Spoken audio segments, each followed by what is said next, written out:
Barbers, ano na? Ha? Pambihira ka oh. Sa issue ng BICAM, tahimik kayong mga congressman ah. Pero sa issue ng confidential fund, napakaingay nyo. Ano meron? Ha? Barbers, ano meron?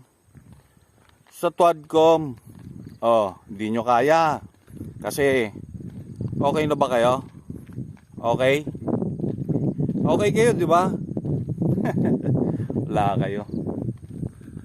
Ay, nako. Ang ganda mo, Pilipinas. Pinamumunuan ka lang ng korap at magnanakaw na opisyal sa gobyerno.